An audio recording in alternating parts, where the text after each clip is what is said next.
Assalamualaikum warahmatullahi wabarakatuh. Perkenalkan, nama saya Fidela Azhar Julian. Dan saya Mia Nur Sapitri. Kami mahasiswi Prodi Kesejahteraan Sosial Fakultas Ilmu Sosial dan Ilmu Politik Universitas Muhammadiyah Jakarta. Kami akan menjelaskan mengenai peran pekerja sosial dalam menangani orang dengan gangguan jiwa. Apa sih kesejahteraan sosial itu?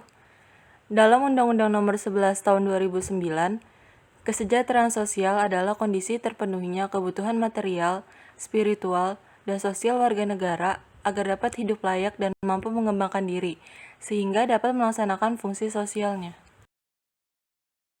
Selanjutnya, kita akan membahas tentang pekerja sosial. Apa itu pekerja sosial? Dalam Undang-Undang Nomor 14 Tahun 2019, pekerja sosial adalah seseorang yang memiliki pengetahuan, keterampilan, dan nilai praktik pekerjaan sosial, serta telah mendapatkan sertifikat kompetensi. Tugas utama seorang pekerja sosial adalah membantu penyandang masalah kesejahteraan sosial. Penyandang masalah kesejahteraan sosial atau PMKS adalah seseorang atau keluarga yang karena suatu hambatan, kesulitan, atau gangguan tidak dapat melaksanakan fungsi sosialnya, dan karenanya tidak dapat menjalin hubungan yang serasi dan kreatif dengan lingkungannya, sehingga tidak dapat memenuhi kebutuhan hidupnya, baik itu secara jasmani, rohani, dan sosial, secara memadai dan wajar. Selanjutnya, apa sih orang dengan gangguan jiwa itu?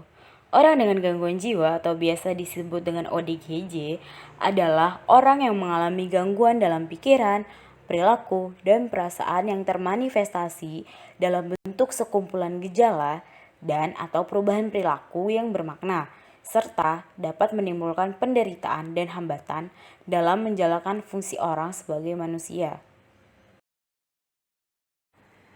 Jenis-jenis gangguan jiwa antara lain gangguan cemas, gangguan mood, gangguan psikotik, gangguan makan, kontrol impuls, gangguan kepribadian, obsessive compulsive disorder atau OCD, gangguan stres pasca trauma atau PTSD, gangguan disosiatif, gangguan faktitious, gangguan seksual dan gender, dan gangguan gejala somatik. Yang selanjutnya ada pula gejala-gejala jika seseorang dinyatakan mengalami gangguan kejiwaan. Yang pertama, waham atau delusi, yaitu meyakini sesuatu yang tidak nyata atau tidak sesuai dengan fakta yang sebenarnya. Yang kedua, halusinasi, yaitu sensasi ketika seseorang melihat, mendengar, atau merasakan sesuatu yang sebenarnya tidak nyata. Yang ketiga, suasana hati yang berubah-ubah dalam periode-periode tertentu.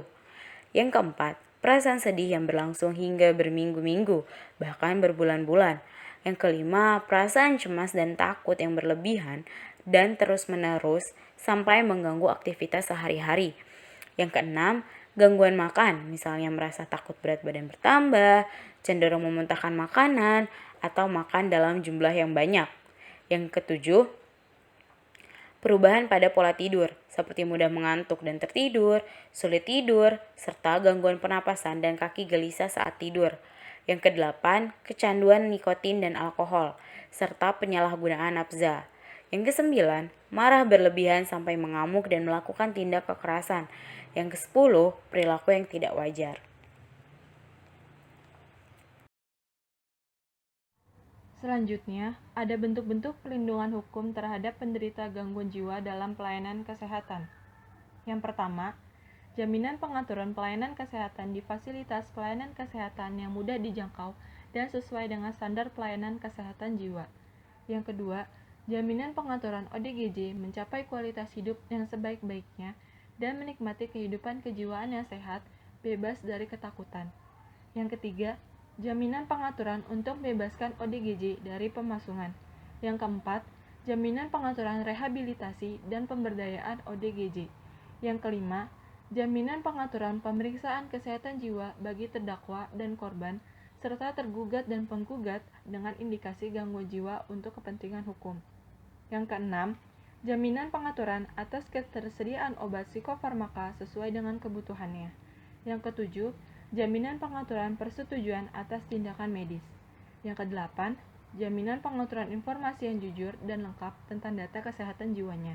Yang kesembilan, jaminan pengaturan perlindungan dari setiap bentuk penelantaran, kekerasan, eksploitasi, serta diskriminasi. Yang kesepuluh, jaminan pengaturan mendapatkan kebutuhan sosial sesuai dengan tingkat gangguan jiwa. Yang ke-11, jaminan pengaturan mengolah sendiri harta benda miliknya.